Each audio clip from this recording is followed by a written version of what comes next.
Welcome to lesson 5.05. Here we're beginning what's called related rates problems, and they are exactly that. They are rates that are related to one another, and it's the beginning of our ability to use calculus in a way that actually takes a real-world situation, which is based on something that might happen in the real world, and analyze it in a meaningful way.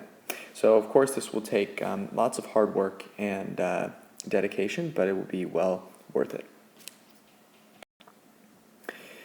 All right, so here's the situation. A particle moves away from the origin so that its coordinates x and y are differentiable functions of time t. And so of course what this means is that the x coordinate and the y coordinate themselves depend on the time that you're at. And so each of these values, x and y, are in fact functions of t.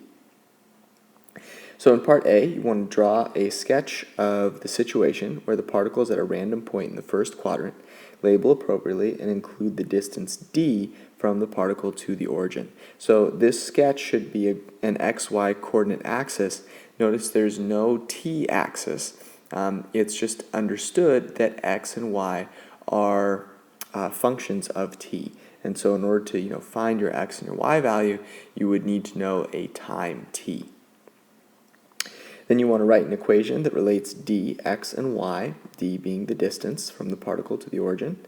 You want to then write an equation that relates dd, dt, dy, dt, and dx, dt. And then part D gives you some information and asks you to find a missing value. So let's take this one step at a time, work through this on your own first, and then go ahead and press play and we'll work through it together and sort of take it part by part so that you're trying each part again on your own.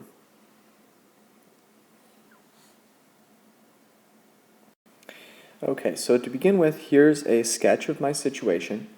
Now, there are a couple things to take note of. The first is that each of these values, x and y, depends on the time t. So this is a random point x comma y that corresponds to some time t at which your particle is, of course, right there. So we don't know, necessarily how it got here. For example, the path that it took, may have, your particle may have gone like this, right? But at this exact point here, this is its distance to the origin, labeled with the value d. Now, we want to note, of course, that x and y depend on the time t, and d also depends on the time t because the distance depends on whatever x and y are. So they all depend on whatever time t happens to be. So now we want to write an equation that relates d, x, and y. Well, we've seen an example of this before. We can use a right triangle to write an equation for the distance between 2 points. So our point here, x comma y, we want the distance between this point and the origin, and so what we'll do is we'll create a right triangle that will allow us to compute that distance. Okay, so here's my triangle. Of course, the vertical distance is whatever y is equal to, and the horizontal distance is whatever x is equal to. And so the Pythagorean theorem allows me to relate these three values in this fashion. X squared plus y squared must be equal to the distance squared.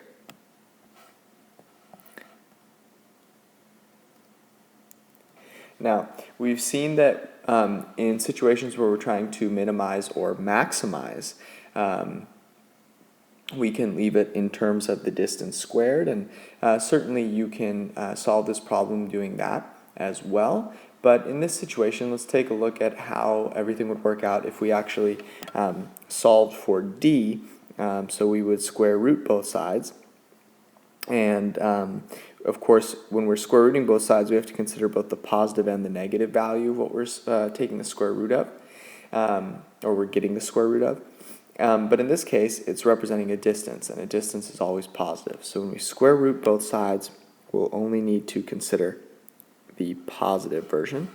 And this, of course, will give me that the distance is equal to the square root of x squared plus y squared. Okay? So this is an equation that gives me the distance, and it depends, of course, upon x and y. However, x and y depend upon the value of t.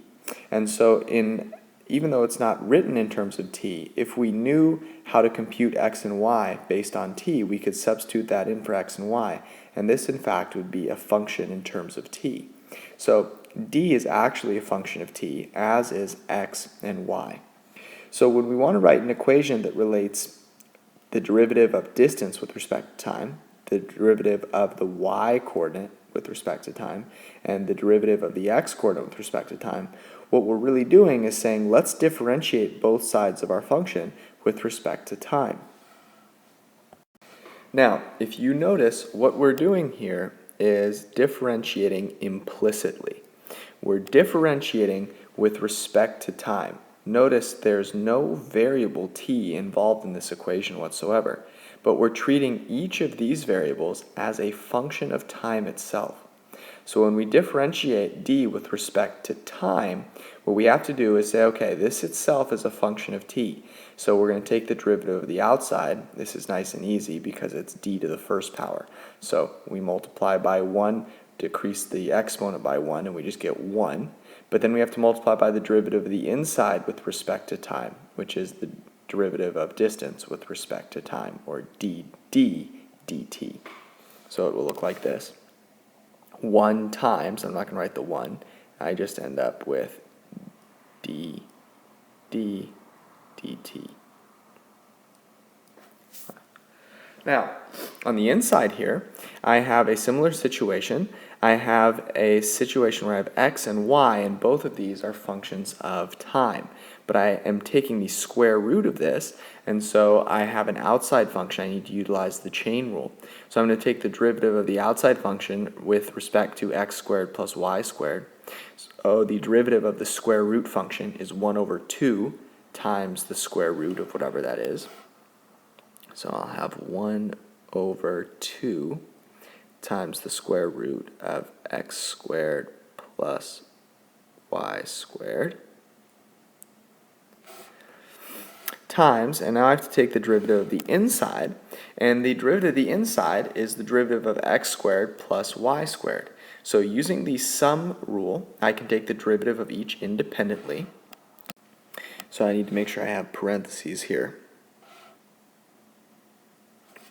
Okay, now I'm going to take the derivative of x squared with respect to time. Remember, x itself is a function of time. So I'm thinking of this function of time squared. So I'd use the chain rule. I take the derivative of the outside, which is this function of time squared. So that will be 2 times this function of time, 2x. This is just implicit differentiation. Now 2x, and then I have to do the derivative of the inside with respect to t, which is just going to be dx dt. Okay, and now I'm adding to that the derivative of y squared with respect to time, or respect to t. And again here, y is a function of t, so I'm using the chain rule. I'm taking the derivative of the outside, which is squaring this function. So it'll be 2y. Now times the derivative of the inside with respect to t, and that's going to be dy dt.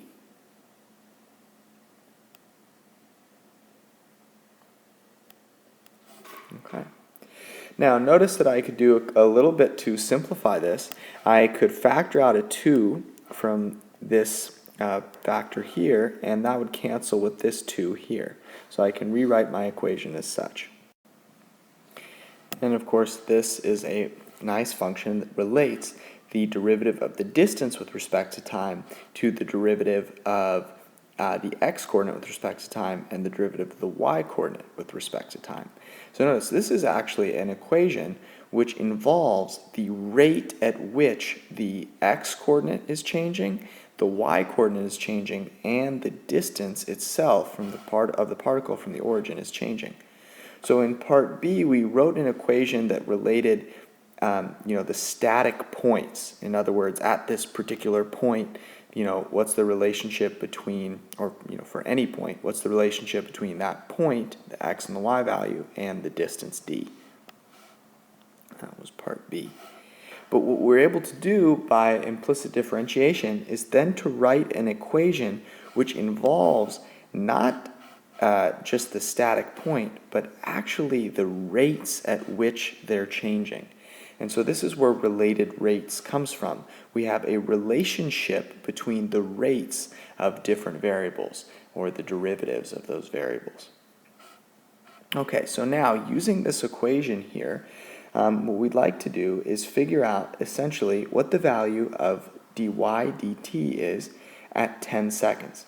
And we're given a bunch of information, which is at 10 seconds, dd dt, or the derivative of distance with respect to time, is 5, so it'd be 5 units per second. That's how the distance is changing.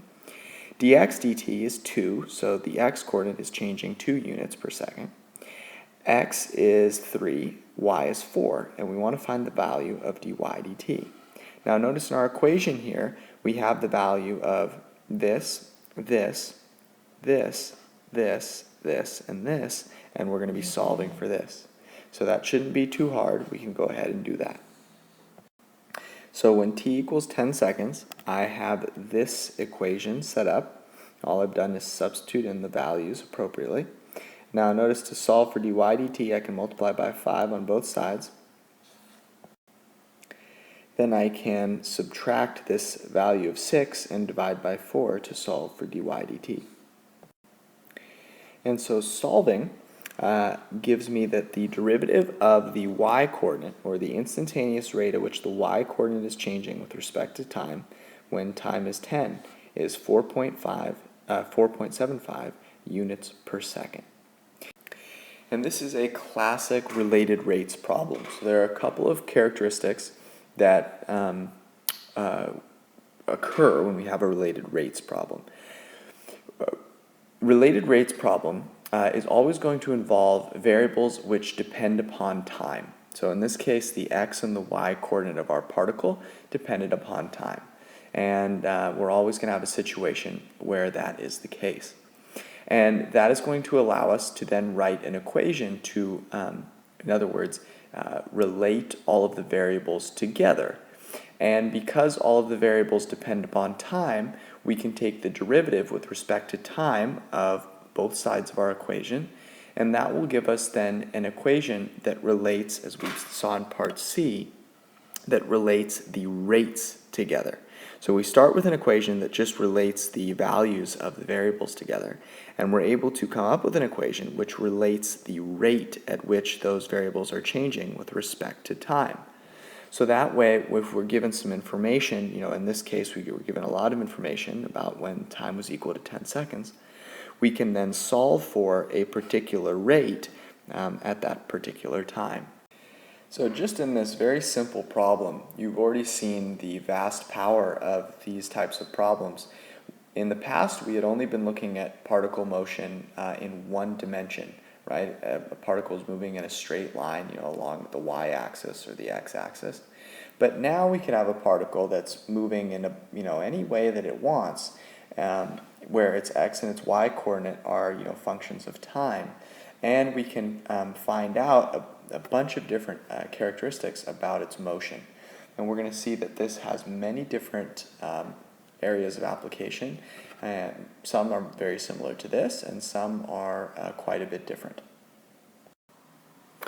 Okay, so for related rates problems, there are some steps similar to optimization problems that we want to go through that will allow us to be both efficient but also correct. So go ahead and write this down. You can find this on page 252 and 253 of your textbook, but you want to write this down. Go ahead and do so, read through them, make sure you understand them, maybe add some annotations to help yourself out, and then we'll talk briefly about each step and sort of the keys that I think are most important. All right, the key to any problem, and particularly these problems, is to first identify what is the rate of change that you're trying to find. So you want to identify the variable whose rate of change you seek, and of course any variables whose rate of change you know. And you want to write those values down. right? So as an example, you might write down that you're trying to find the derivative of the radius with respect to time. So you'd write that. And then you'd also write the derivatives you know. So maybe you know the derivative of the volume with respect to time is equal to 7 units cubed per second. Okay? That's an example. All right, number 2 is one of the steps that is technically not necessary, but really is necessary if you want to do well on these types of problems. You have to draw a picture. Almost all of these situations involve a geometric quantity, and so it's going to be vital to your ability to set up your equation that you have an accurate drawing. So I cannot emphasize how important number 2 is, and it's very important that when you're labeling your picture, you are distinguishing between quantities which are constant, meaning something that never changes. It might be the case that the height of whatever you're working with never changes. It's always 10. The only thing that's changing is the radius. So you can set the height to 10 because it's constant. But you've got to be careful. Only these constant quantities can be assigned a numerical value at the start. If they say in the question, find as we saw in the discovery problem, find the derivative of y with respect to t when t equals 10 seconds. In our situation, we couldn't set t equal to 10 seconds. That would cause our picture to freeze, if you will. All right, number 3 is the money maker. This is the one that will determine whether you're going to be correct or not. You need to write an equation that relates the variable whose rate of change you seek, right, with the variable or variables whose rate of change you know. Because then when you differentiate that equation, you're going to have an equation that has the rate of change you seek and the rate of change of the variables you know, and so that way you can substitute in those values and solve. So this is incredibly important. Most of the times these formulas are going to be geometric. We saw an example where we used the Pythagorean theorem. That one will be very common. We'll use trig relationships a lot when we're dealing with angles, and we'll also use geometric shape, area, surface area, volume, so on and so forth. All right, step 4, we're going to differentiate both sides of the equation implicitly with respect to time. So what gives a related rates problem, one of its main characteristics is that all of the variables will be functions of time. They'll depend on time. And so when we're looking for a derivative, we're looking for a particular derivative with respect to time. And so in order to find that, we'll need to differentiate both sides of the equation with respect to time, and this means we'll be differentiating implicitly. Our equation won't have time in it, but we'll know that each of the variables that are in it are in fact functions of time, and so we'll be differentiating implicitly. You have to make sure to follow the differentiation rules. And of course, the chain rule is the one that you're always using because all the variables are in fact functions of time. And we call this variable t a parameter. And in other words, it controls the values of the other variables. All right, number 5, after we've done all of the hard work, now we can go ahead and substitute in values we know.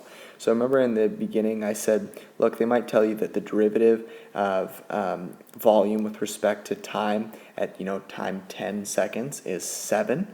Well, you can't set that to be the case in the beginning, right? You can only substitute that in after you've actually differentiated both sides of your equation. So you can substitute values for quantities that depend on time, right? So they'll give you some values that you know at a particular time, and you can substitute those in after you've differentiated both sides. And you need to realize that if you substitute too soon, you'll be freezing your picture, and you don't want to be doing that. You want to make sure that everything that you're doing is totally fluid until you're done differentiating, and then when you substitute in, you'll be finding accurate values for that particular situation.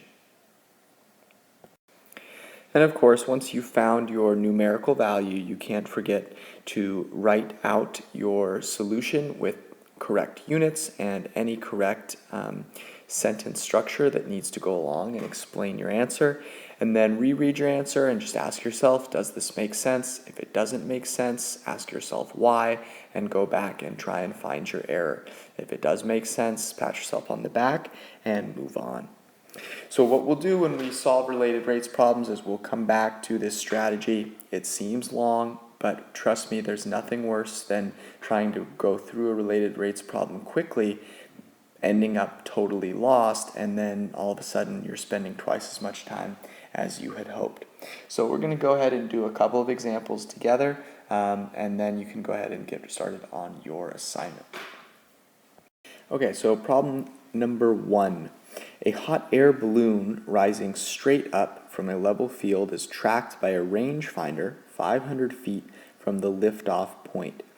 At the moment the rangefinder's elevation angle is pi over 4, the angle is increasing at a rate of 0.14 radians per minute. How fast is the balloon rising at that moment? Okay, I know it seems kind of scary, but try this first on your own, following each step, 1 through 6. Do the best you can, even if you fall totally flat on your face. I promise you, trying it and failing will be very helpful. So give it a try, and then we'll take a look at the solution together. Okay, so starting off, the first thing that we want to do is we need to identify the variable whose rate of change we seek. And the rate of change we're trying to find is how fast the balloon is rising at that moment. So when we're thinking about how fast the balloon is rising, we're thinking to ourselves, okay, what is the rate at which the height is changing? So we're looking to find the derivative of the height with respect to time. So you can write, we seek dh dt, or what I like to do is write dh dt with a question mark. Draw myself, that's what I'm looking for. I also want to identify any variables whose rate of change I already know. And in the question, I'm told that at the moment the rangefinder's elevation angle is pi over 4, the angle is increasing at a rate of 0.14 radians per minute. So the variable whose rate of change I know at that particular moment is the angle.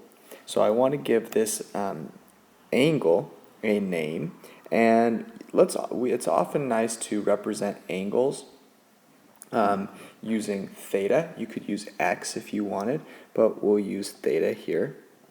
So this angle is theta, and we know, of course, that d theta dt at this particular moment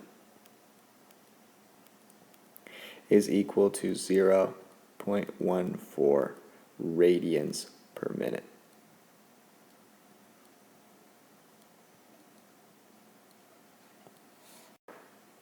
And it might be important to just note here that this is, of course, when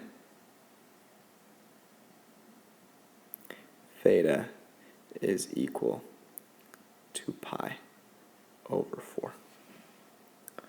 All right, so now we finished step 1. We know the variable whose rate of change we're trying to find, and the variable whose rate of change we know, and now we can go build ourselves a model. Okay, so we have a hot air balloon. It's rising up from the ground, so I think it's always a good idea to start with the ground. I'm going to draw this over here to the right. So here's the ground, and let's draw our hot air balloon. Okay, so there's my hot air balloon. Probably looks more like an ice cream cone, but oh well. There's my hot air balloon, and I know that, going back to the question, that the balloon is rising straight up from the level field. So here's my level field. It's rising straight up, and it's being tracked by a rangefinder that is 500 feet from the liftoff point. So the liftoff point must have been here because it's directly below, it's rising straight above, and 500 feet from the liftoff point would be over here somewhere. Okay, so that's going to be where the rangefinder is. And of course I know that that is 500 feet away from the liftoff point. So what I can do is I can go ahead and construct this right triangle. There's the liftoff point, and this distance here is 500 feet. And I can represent that as 500 feet because that is never changing, right? It's always going to be the case that even as this balloon continues to rise, that the rangefinder is going to be 500 feet away from the liftoff point. Now, things that will be changing, of course, the distance between the rangefinder and the balloon itself will, of course, be changing. Might be represented by this hypotenuse here, and of course the height is changing. And that's what I want to find out, right? I need to know, I want to find the derivative of the height with respect to time. Now, what else is changing is as the balloon is rising up, this hypotenuse is opening up and has a wider and wider angle. And this angle is represented by theta, right? And we know the derivative of theta with respect to t at a particular point in time, that is when the angle is pi over 4. And so what we need to do now that we have our picture is we need to think about writing an equation that relates the variable whose derivative we know, theta, and the variable whose derivative we want to find, h. All right. So this is probably the trickiest part, and what we'll want to get used to is in any situation where you have a right triangle construction and one of your variables is an angle, you want to try and use a trig relationship. So remember the trig relationships of a right triangle, SOHCAHTOA, right? For any angle, the sine of that angle is the opposite over the hypotenuse. Well, that'd be nice, except the problem is I don't know what the hypotenuse is, and so if I wrote that equation out, then I'd have another variable that I didn't want. So that's no good.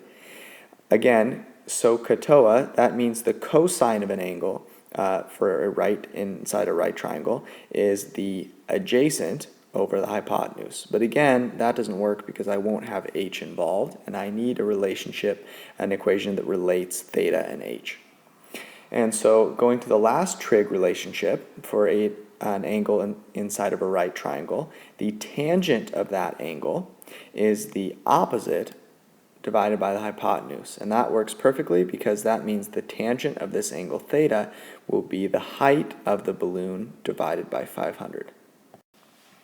So that's my relationship. Now, it's always nice to get rid of any rational expressions by multiplying by that denominator on both sides, and that allows me to get one of the variables solved for, which is always nice. And since this is the variable whose derivative I'm seeking, that will make it even easier because then when I differentiate, I'll just have dHdt by itself. So if I multiply by 500 on both sides, I end up with the equation h is equal to 500 times the tangent of theta.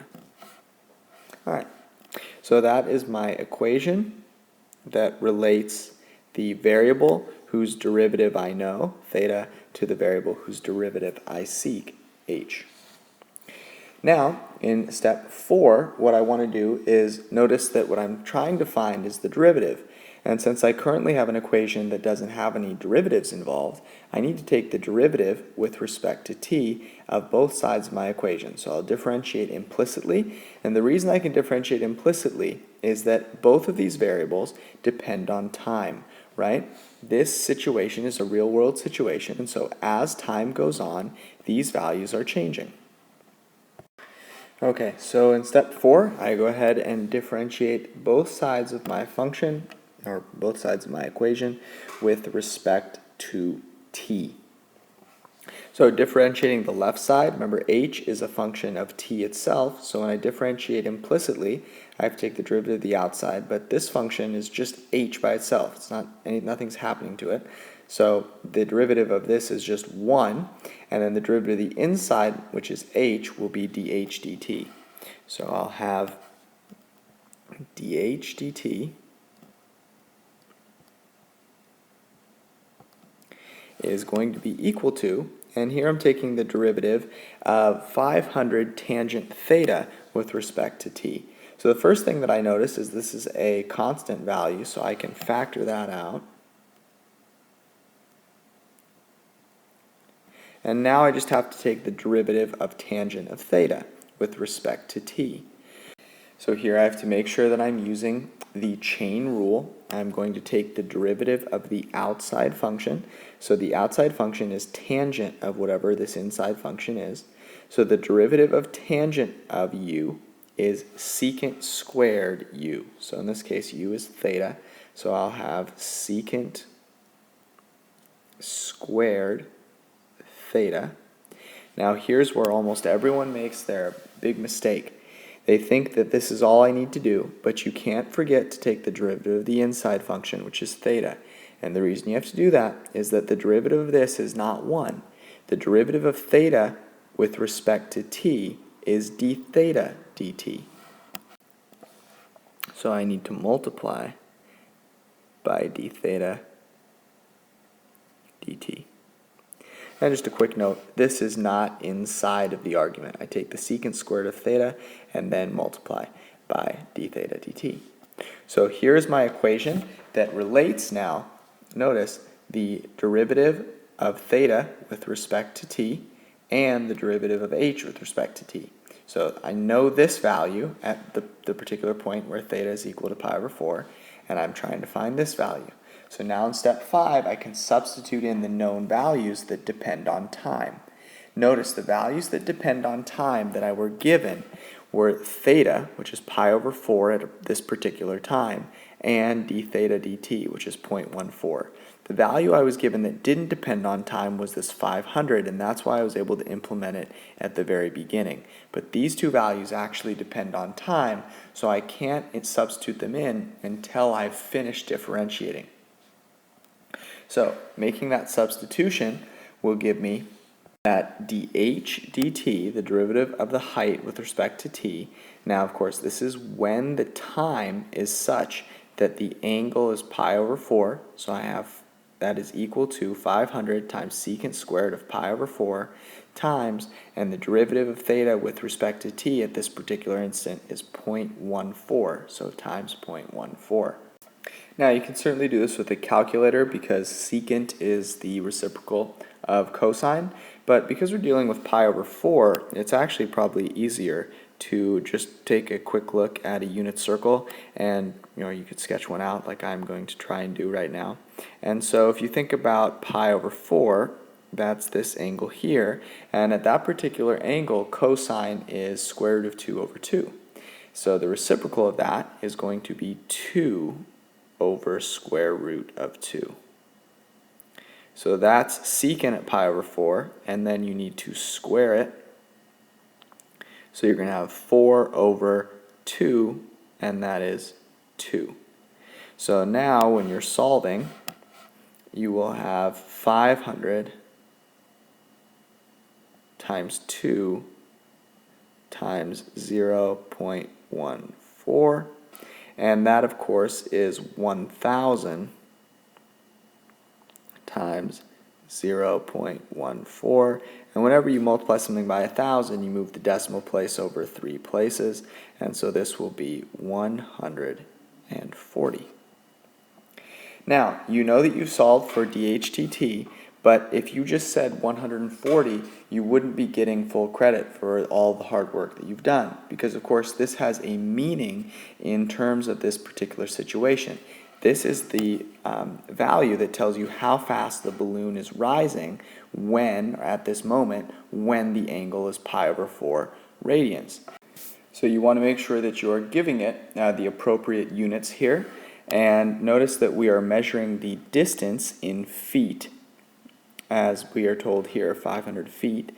And we're also measuring time in minutes, as you're given in the derivative of theta with respect to t is in radians per minute. So this here is going to be feet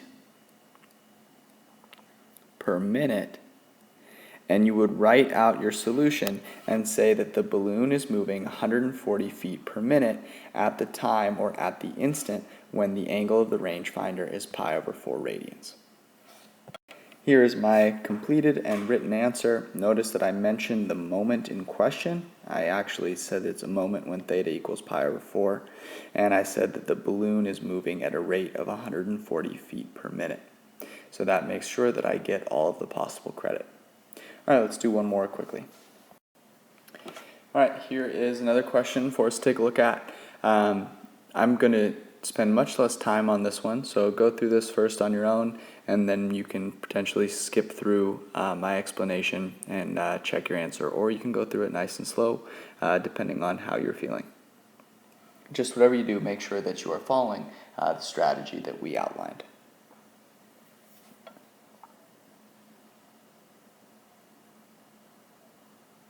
All right, I actually find that here sort of combining steps 1 and 2 is going to be very valuable. I think drawing a picture sort of to get your mind in the right state is going to be important here.